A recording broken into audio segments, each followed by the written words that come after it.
의회에서 링컨이 어느 의원에게 비난을 받았습니다. 링컨은 두 개의 얼굴을 가진 이중 인격자입니다. 이런 말을 들었어요. 그때 링컨은 난감한 표정을 짓더니 되물었습니다. 거참 내가 두 개의 얼굴을 가지고 있다면 오늘같이 중요한 이 자리에 왜 이 못생긴 얼굴을 가지고 나왔겠습니까? 사실 링컨 대통령은 잘생긴 얼굴은 아니었거든요. 그 순간 의원들은 박장대소했습니다. 그리고 링컨을 비난했던 의원은 슬그머니 자리에 앉아야 했습니다. 사실 링컨은 가난한 가정에서 성장했습니다. 어머니가 남긴 유산이라고는 성경 한 권이었을 정도였습니다. 또 수많은 선거에 실패를 했던 그런 정말 실패 연속을 경험했습니다. 변호사로서도 별로 성공적이지 못했습니다. 그런데도 불구하고 그가 자신을 비난하고 공격하는 사람들을 가슴으로 품고 그들에게 따뜻한 마음으로 대할 수 있었던 결정적인 힘이 있었습니다. 링컨의 자존감이 높았습니다. 하나님 안에서 그의 자존감은 안정감이 있었고 어떤 사람들의 공격과 비방도 받아줄 수 있는 넉넉함이 있었습니다. 자존감이 낮을수록 상대방의 비난과 조롱을 견디기 힘들어합니다.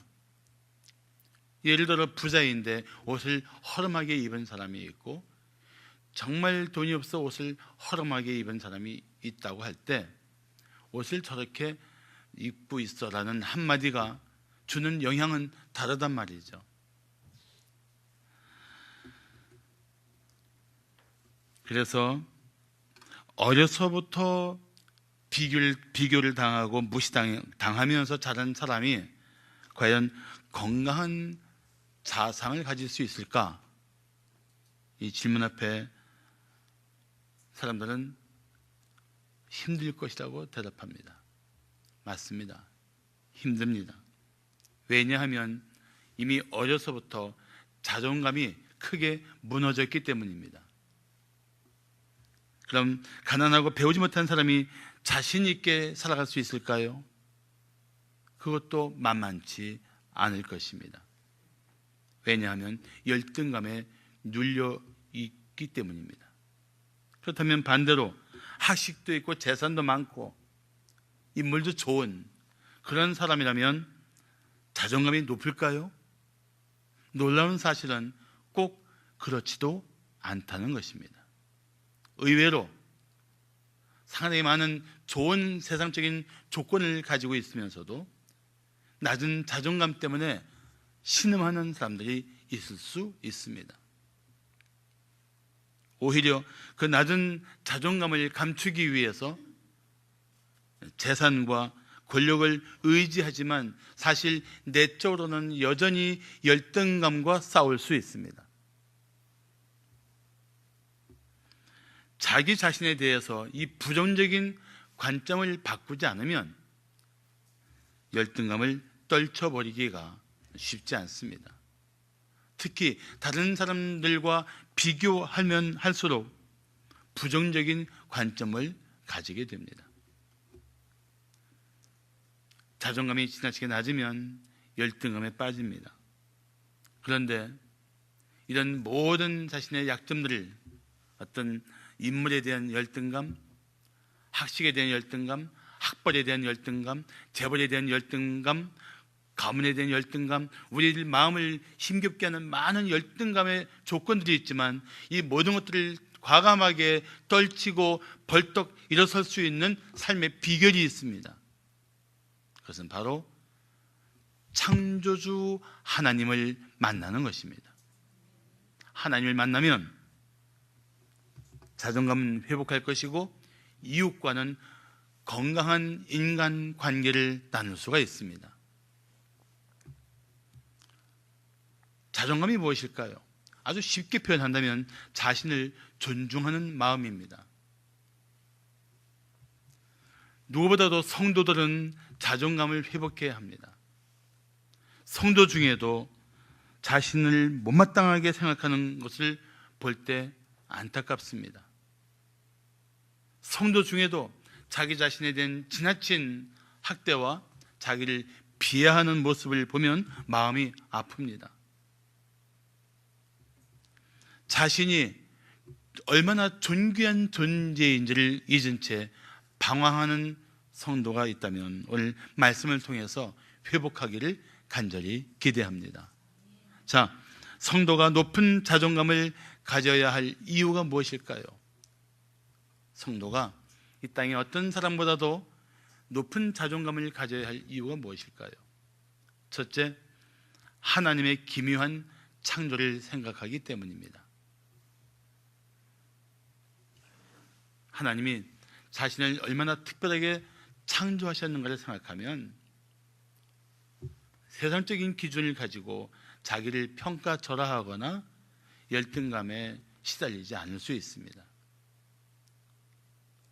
어느 중년 부인이 고해 성사를 했습니다. 신부님, 저는 하루에도 몇 번이나 거울을 보면서 제가 너무 아름답다고 뽐냈습니다.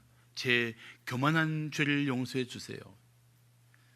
이 고백을 들은 신부가 칸막이 커튼을 살짝 들어서 그녀를 힐끗 보고 이렇게 대답했다고 합니다. 자매님, 안심하세요. 그것은 죄가 아니라 단지 착각일 뿐입니다. 평안히 가십시오. 자기 자신에 대한 착각, 자기가 더 우월하고 대단하다는 착각만큼이나 우리의 삶에 큰 고통을 주는 것이 무엇이냐 하면 자신의 존귀함을 알지 못한 채 자신을 무가치하게 여기는 마음입니다.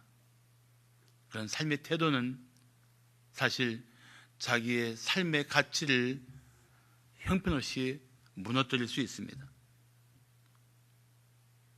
그런 마음을 가지면 자기 자신을 함부로 대할 수도 있지만 심각한 경우에는 나는 차라리 태어나지 말았어야 한다는 그러한 생각에 빠지기도 합니다. 그러나 우리가 알아야 할 것이 있습니다. 모든 생명은, 모든 사람은 하나님이 실로 놀라우신 지혜와 권능으로 창조하셨다는 것입니다. 자, 오늘 본문 13절을 보시면 주께서 내 내장을 지으시며 나의 모태에서 나를 만드셨다고 고백하고 있습니다. 시편 139편은 다윗이 쓴 시입니다. 다윗은 지금 무엇을 고백하고 있습니까? 나를 지으신 분, 나를 만드신 분이 하나님이시다라고 고백하고 있는 거예요. 나를 이 땅에 존재하게 하신 분이 하나님이라고 밝히고 있는 것입니다.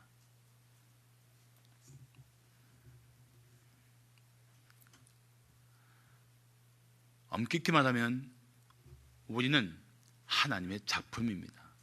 하나님이 특별한 지혜와 능력을 가지고 창조하신 하나님의 작품이에요. 걸작입니다. 걸작. 거울 보면서 그런 생각 한번 해보세요.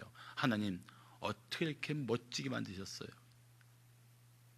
한번 해보세요. 하나님이 만드셨다는 것 때문에 우리의 존귀함이 있는 거예요. 누가 만드셨느냐? 하나님이 만드셨다. 하나님과의 관계 속에서 자신을 보는 것, 하나님의 마음으로 자신을 보는 것, 이것이 바로 하나님의 관점입니다. 하나님의 관점으로 보면 이 땅에 존귀하지 않은 사람이 하나도 없어요. 하나님 관점으로 보면 사랑스럽지 않은 생명이 하나도 없습니다. 왜 문제가 되고 있는가? 하나님으로부터 분리되어서 하나님을 알지 못하니까, 하나님 없이 죄 가운데 빠져 사니까 자기 자신에 대해서 가치 없이 여기고 자기 자신에 대해서 형편없이 비하하고 자기 자신에 대해서 마음으로 학대할 만큼 깊은 고통 속에 빠져 있는 것입니다. 우리의 가치의 시작은 어디부터 찾아야 되는가? 하나님이 나를 창조하셨다. 거기부터 시작해야 돼요. 하나님은 나를 만드시기 위해서 하나님의 지혜와 능력을 다 사용하셨습니다.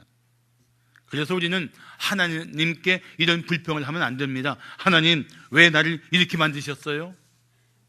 하나님 앞에 우리가 드릴 말씀이 아닙니다. 그것은 하나님의 선하심을 욕되게 하는 언행입니다. 하나님의 인자하심을 하찮게 여기는 악한 태도입니다. 오히려 나를 나답게 만드신 하나님께 우리는 감사할 줄 알아야 합니다. 그래서 14절은 말씀하기를 내가 주께 감사하오면 나를 지으심이 심히 기묘하심이라 주께서 하시는 일이 기이함을 내 영혼이 잘 아나이다라고 말씀합니다. 다윗은 감사하고 있는 거예요. 왜 감사합니까? 나를 심히 기묘하게 만드셨습니다. 하나님이 나를 얼마나 놀라운 계획 가운데 만드셨는가를 알게 되면 우리는 사람들이 가지고 있는 그런 기준, 외적으로 잘생겼느냐 못생겼느냐, 삶의 조건이 좋으냐 나쁘냐, 그런 것에 지배받지 않고 오히려 하나님과의 관계 속에서 나를 지으신 주님, 나에게 특별한 계획을 가지고 이 땅에 존재하게 하신 하나님 앞에 마음이 바뀔 수가 있어요.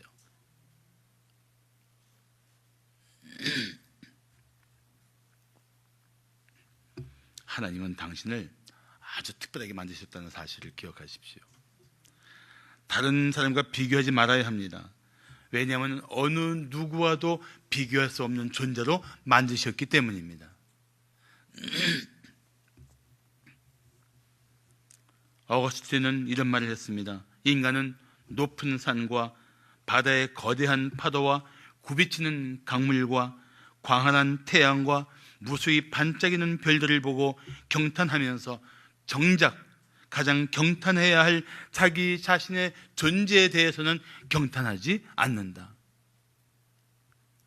온 천지 아름다운 것보다 더 아름다운 생명이 하나님이 그 형상대로 지으신 여러분 한 분 한 분이에요. 여러분 몸 안에 있는 이 모든 기능들이, 모든 그 위치와 그 모든 역할들이 얼마나 신비롭고 오묘한지 아십니까?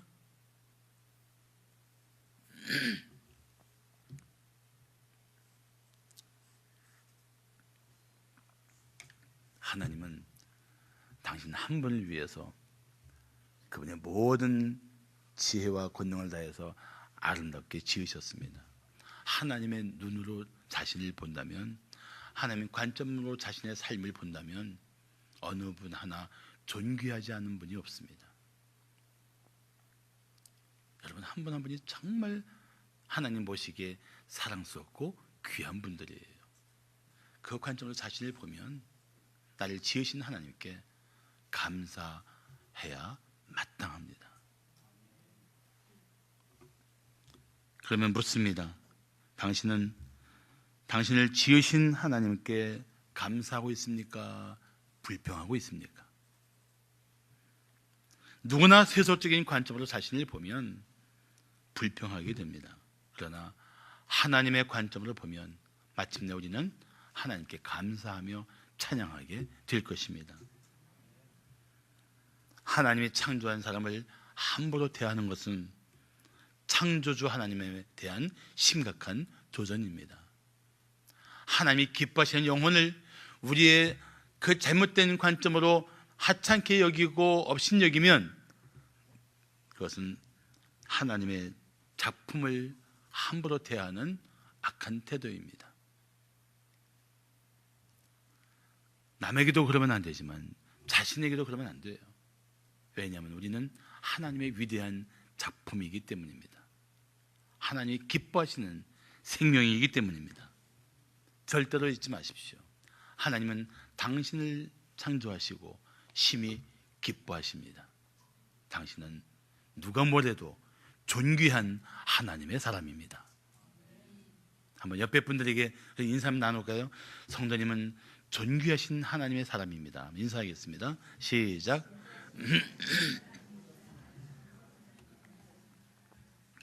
자, 성도가 높은 자존감을 가져야 할 이유가 무엇일까요? 둘째, 하나님의 오묘한 계획을 확신하기 때문입니다.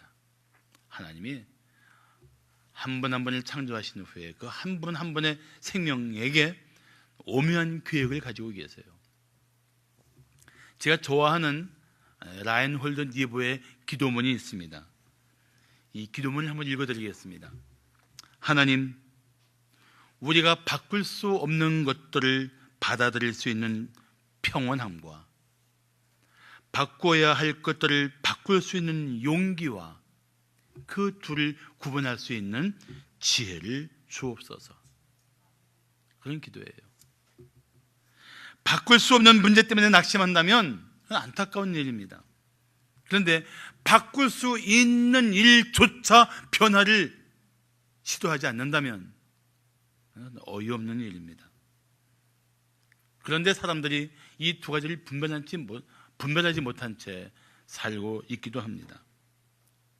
예를 들어서 소아마비로 몸이 불편한 사람이 그 문제 때문에 위축되고 열등감에 빠지면 얼마나 안타까운 일입니까? 그런데 자기가 충분히 노력하면 극복할 수 있는 자기의 단점이나 약점을 그냥 인정하고 그 자리에 주저앉아 있다면 그것도 역시 안타까운 일입니다.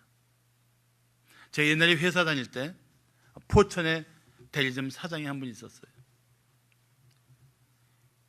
이분은 아주 심한 소아마비를 앓았던 분입니다. 근데 그분하고 만나서 얘기하면 얼마나 그 마음이 밝고 긍정적이고 힘이 있는지, 그런 관계 속에서만 서로 함께 사업을 나누고 함께 계획을 합니다. 그리고 돌아서서 그분이 걸어갈 때에야 그분이 소아마비였구나 생각하게 됩니다. 그는 자신이 바꿀 수 없는 문제를 받아들였고, 그러나 자기가 할 수 있는 부분에 대해서는 최선을 다할 줄 아는 긍정적인 삶의 태도를 가진 분이었던 것입니다. 이 마찬가지예요. 어차피 마찬가지입니다. 제가 바꿀 수 없는 것들 때문에 그것만 붙들고 그 앞에 무력함을 느끼고 주저앉는다면 어떻게 삶을 살아갈 수 있겠습니까? 그런데 얼마든지 이겨내고 극복할 수 있는 문제조차도 손 하나 까딱하지 못하고 그냥 그 앞에 머물러 있다면 얼마나 안타까운 일입니까? 라인홀드 니버는 그것을 가지고 기도했던 것입니다. 우리 본문 15절을 말씀하기를, 내가 은밀한 데서 지음을 받고 땅의 깊은 곳에서 기이하게 지음을 받은 때에 나의 형체가 주의 앞에 숨겨지지 못하였다고 고백합니다. 그래서 은밀한 데와 땅의 깊은 곳은 그냥 생명을 잉태하는 여성의 몸을 생각하면 됩니다. 거기서 기이하게 지음을 받았어요. 누가 이렇게 기이하게, 특별하게, 놀랍게 창조하셨는가? 하나님이 하셨습니다. 하나님은 우리가 볼 수 없는 그 자리에서 보고 만드시며 기뻐하셨습니다. 마치 창조하시고 하나님 보시기에 좋았더라 하고 말씀하시는 것처럼 한 생명을 창조하시고 이렇게 기뻐하시는 것이 하나님의 마음입니다. 어머니의 태에서 하나의 생명이 되도록 하나님은 골격과 근육, 신경과 혈관 등을 다 만들어서 온전한 생명체를 이미 보고 계셨던 것입니다. 지난번 이웃돕기 1일 카페 때 우리 기획팀에서 만든 포스터에 있는 그 문장이 제 마음을 울렸던 적이 있습니다. 그 포스터는 미혼모들을 그려놓고 이렇게 글이 적혀 있었습니다. 나는 이 생명을 지킨 것을 결코 후회하지 않습니다. 그런 문장이었어요. 생각해 보십시오. 결혼하지 않은 관계에서 아기가 덜컥 생겼습니다. 낙태하면 편하겠지만 태중에 아기를 낳으려면 사회의 손가락질을 각오해야 합니다. 아빠 없이 아기를 키워야 하는 고난을 감수해야 합니다. 그 일로 말미암아 그 아기를 혼자서 끌어안고 살아야 될 삶의 난관들을 견뎌내야 합니다. 쉬운 일이 아닙니다. 그런데도 불구하고 그 미혼모들은 결단을 하고 낙태를 거부했습니다. 아기를 살렸습니다. 얼마나 귀한 결단입니까? 하나님이 창조하신 생명을 지키는 아름다운 결단이 아니겠습니까? 그런데 중요한 것이 있어요. 16절을 보시면 이렇게 말씀하고 있습니다. 내 형질이 이루어지기 전에 주의 눈이 보셨으며 나를 위하여 정한 날이 하루도 되기 전에 주의 책에 다 기록이 되었나이다. 여러분, 이 얼마나 놀라운 말씀인 줄 아십니까? 하나님이 나를 만드시면서 나를 위한 계획을 가지고 계셨고 그 뜻을 정하고 내 생명을 이 땅에 존재하게 하셨다, 그런 뜻이에요. 다시 말하면 어느 누구도 아무 의미 없이 이 땅에 존재한 사람이 없다는 것입니다. 잘못 태어났다고 말할 사람도 없다는 것입니다.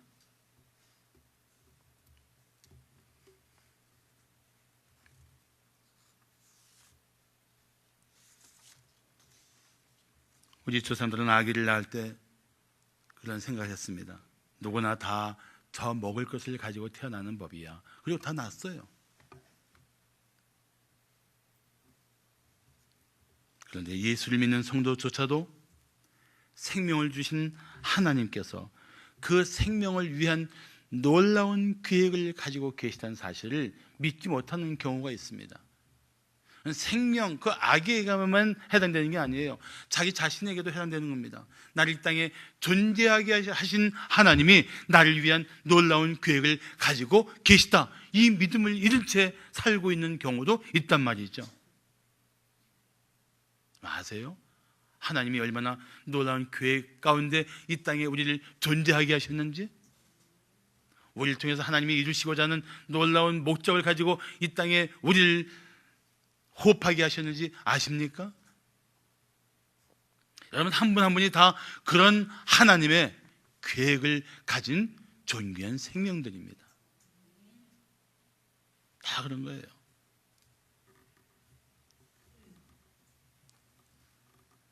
하나님의 계획이 없는 채 태어난 존재는 없습니다. 우리의 남은 날도 계획하신 하나님이신 줄 믿으시기 바랍니다. 나를 위한 계획이 있단 말이죠. 그런데 왜 나를 위한 계획이 없는 것처럼 느껴지고 왜 하나님이 나에 대해서는 무관심한 것처럼 느껴지느냐? 세상에 지치고 상한 마음으로 믿음 잃어버리면 그렇게 생각할 수도 있어요. 그러나 엄연한 사실, 오늘 시편 139편 16절이 선포하는 것처럼 하나님은 당신을 위하여 놀라운 계획을 가지고 계십니다. 그 계획 가운데 삶을 회복하려면 하나님께 돌아와야 돼요.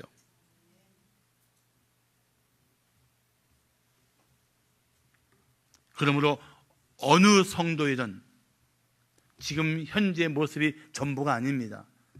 미래가 있어요. 소망이 있습니다. 앞날에 하나님이 계획하신 놀라운 뜻이 반드시 있습니다. 그래서 예레미야 29장 1절을 말씀하기를 여호와의 말씀이니라 너희를 향한 나의 생각을 내가 아나니. 그렇죠. 하나님이 제일 잘 아시죠. 무엇입니까? 평안이요 재앙이 아니라 너희에게 미래와 희망을 주는 것이니라. 아멘. 하나님은 우리에게 평안을 주시길 원하십니다. 우리의 미래와 희망을 계획하시고 우리의 삶을 붙들고 계시고 이끌고 계십니다. 믿습니까? 그 믿음을 가져야 돼요. 그래야 나는 틀렸어, 난 더 이상 일어설 수 없어, 나는 이게 전부야 라는 자신에 대한 그 고통스러운 감정을 털어버리고 다시 하나님을 의지하여 어떤 삶의 자리에서든지 일어날 수 있단 말이죠. 잘 생각해 보세요. 하나님이 나를 위한 놀라운 계획을 가지고 계시다. 내 미래와 내 희망은 오직 주님께 있다. 이 믿음을 가진다면 어느 누구인들 존귀하지 않겠습니까?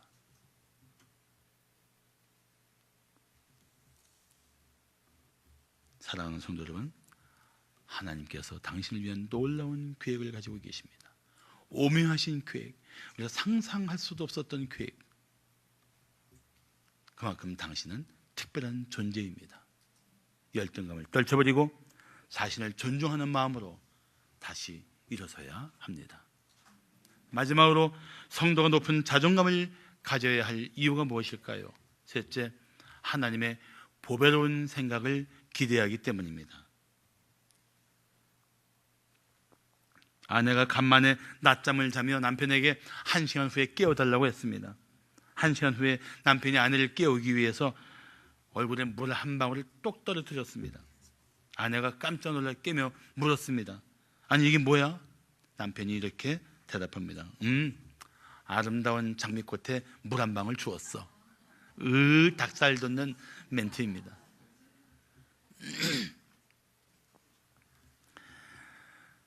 부부가 서로 이렇게 사랑하며 살도록 하나님이 연합시켜 주셨어요. 이번에 제가 일본 동경복음교회 갔다가 식사를 대접하는 신용구 장로님 네 분과 함께 자리를 했는데, 그 신용구 장로님 70이시고 그 부인 권사님은 71세예요. 근데 제가 깜짝 놀랐습니다. 그분이 식사하면서 내내 하는 고백이 아내를 향한 사랑의 고백이에요.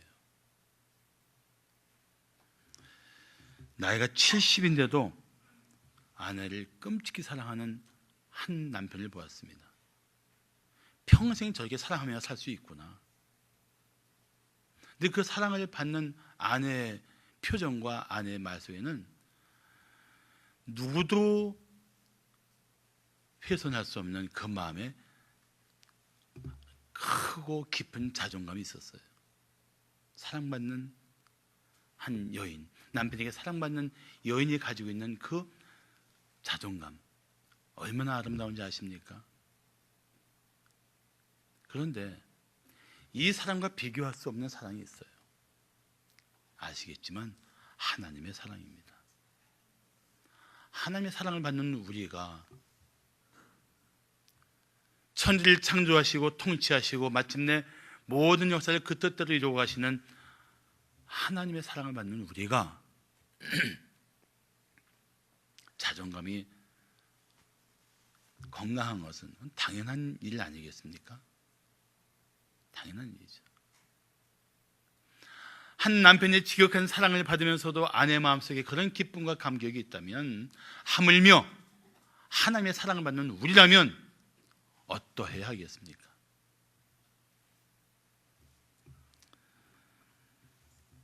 더구나 하나님이 우리를 향하신 하나님의 생각은 정말 우리가 상상할 수 있는 그 이상입니다.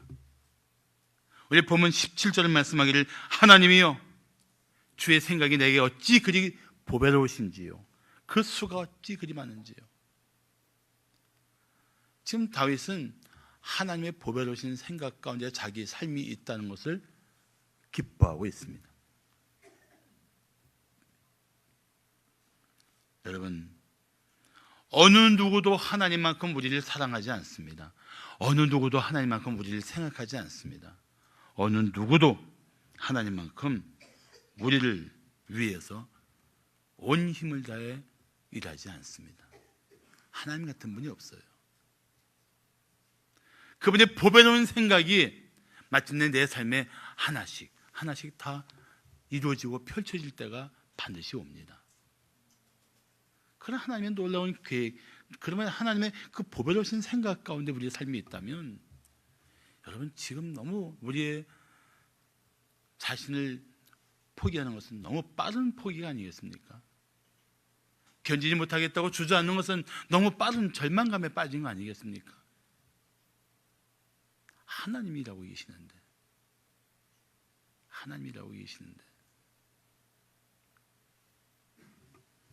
그래서 18절 말씀하기를 내가 세려고 할지라도 그 수가 모래보다 많도소이다. 내가 깰 때에도 여전히 주와 함께 있나이다라고 말씀합니다.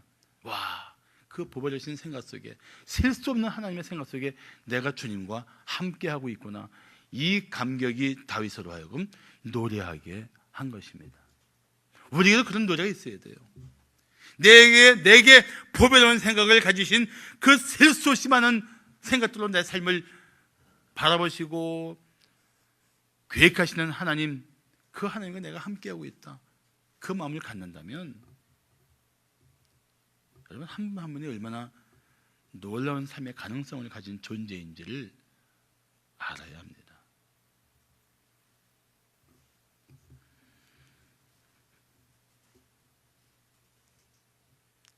그런 하나님을 생각한다면 우리가 할 수 있는 최선의 자세는 무엇입니까? 하나님께 맡기는 거예요. 내 생각은 짧고 내 생각은 부족하니까 하나님의 보배로우신 생각대로 제 삶의 역사에 주시옵소서 맡기는 거예요. 그게 하나님에 대한 보배로운 생각 가지고 내 삶을 붙들고 계신 하나님에 대한 우리가 보여야 할 믿음의 자세인 것입니다. 생각해 보십시오. 삶이 우리 뜻대로 되던가요? 우리가 계획한 일대로 됩니까? 아니라는 사실을 그만큼 경험했으면 이제는 나를 향한 보배로운 생각을 가지고 일하시는 하나님을 의지할 줄 알아야죠. 나를 위해서 일하시는 하나님께 맡길 줄 알아야죠. 스스로 해결할 수 없는 문제를 끌어안고 걱정하고 염려한다고 문제가 저절로 풀리던가요?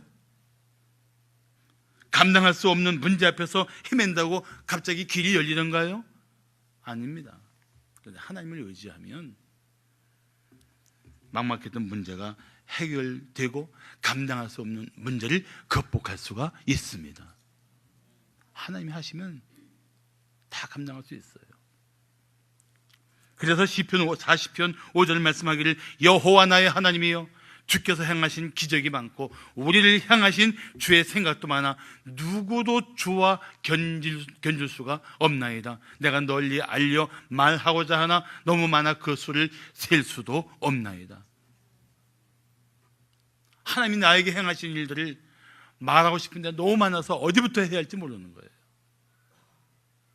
누구도 견딜 수 없는 하나님의 그 행사를 찬양하고 싶은데 너무 많은 거예요. 살펴보니까, 생각해보니까, 묵상해보니까 세상에 내 삶은 오직 하나님의 보배로운 생각들로 가득 차 있었구나 고백하게 되는 겁니다.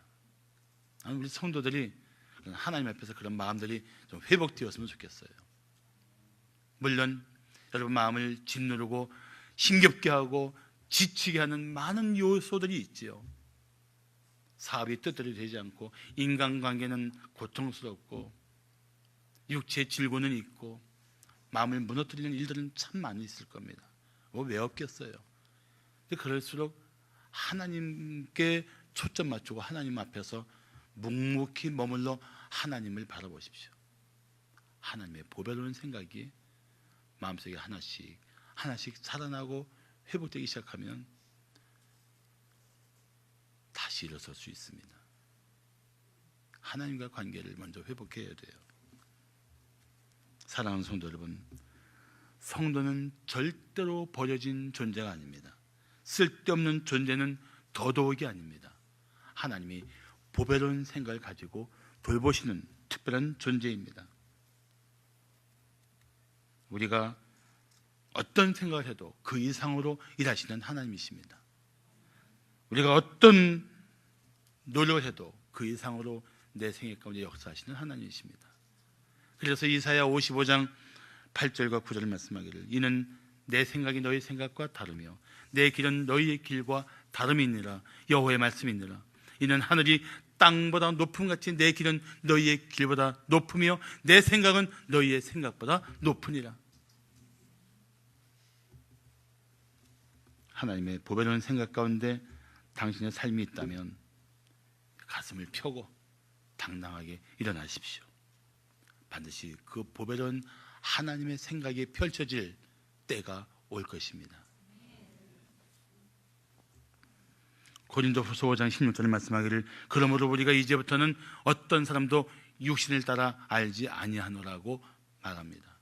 돈이 많으냐, 건강하냐, 권세가 있느냐, 나에게 도움이 되느냐, 이런 세상적인 기준, 세상적인 판단 가지고 사람을 보지 않겠다는 것입니다. 오직 한 가지, 저 안에 예수의 생명이 있는가, 그리고 하나님을 전적으로 의지하고 있는가,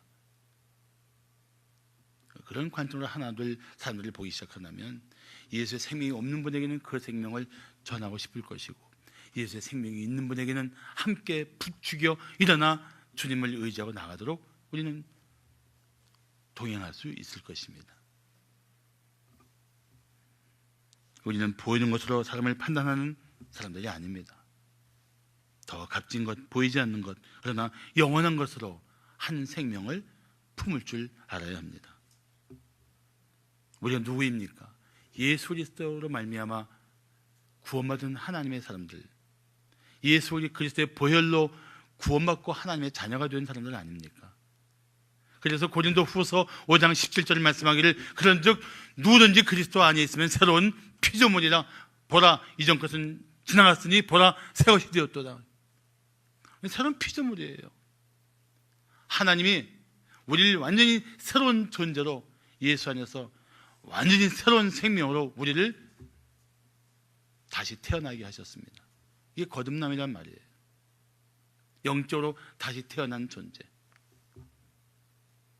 하나님의 생명을 가진 존재, 하나님의 형상으로 지은 것도 특별한데 우리는 하나님의 희생, 십자가를 통해서 영원한 생명을 가진 그런 존귀한 존재라는 거예요. 그런 하나님의 사랑을 입고 그런 하나님의 은혜 속에서 거듭난 우리가 자신을 하찮게 여기고 자신을 비하한다면 하나님이 얼마나 고통스러워하겠습니까? 생각해 보세요. 내가 난 자식이 자기는 쓸모없다고, 자기는 가치 없다고, 자기 마음을 무너뜨리고 자기 몸을 학대한다면 그걸 바라보는 부모의 마음이 얼마나 고통스럽겠습니까? 마찬가지예요. 하나님은 여러분을 사랑하시고 기뻐하십니다. 독생자 예수를 내어 주실 만큼 사랑하셨고 여러분에게 천국의 소망을 주실 만큼 여러분을 기뻐하십니다. 그런 하나님의 사람들이라면 열등감을 떨치고 피해의식을 벗어버리고 자신을 존귀하게 하는 마음으로 다시 일어서야죠. 오늘 본문은 그것을 강력하게 말씀하고 있는 것입니다. 당신이 귀에대고 넌 쓸모없어라고 말할 존재가 누구입니까? 당신의 마음을 열등감으로 채우려고 하는 자가 누구입니까? 차라리 너는 태어나지 않았으면 좋았다고 생각하게 하는 존재는 누구일까요? 하나님의 생각과 정반대로 나를 끌어내리려는 존재는 오직 하나, 사탄뿐입니다. 그러나 하나님은 우리에게 말씀하십니다. 너는 내가 지극히 사랑하는 자야. 너는 내가 기뻐하는 자야. 너를 위한 놀라운 계획을 가지고 내가 너를 이 땅에 존재하게 했어. 그 하나님의 관점으로 자신을 보십시오. 당신이 얼마나 존귀한 하나님의 사람인지를 알게 될 것입니다. 그리고 그 삶으로 하나님의 이름을 높이며 하나님의 영광을 드러내는 여러분 되시기를 축복합니다. 기도하시겠습니다.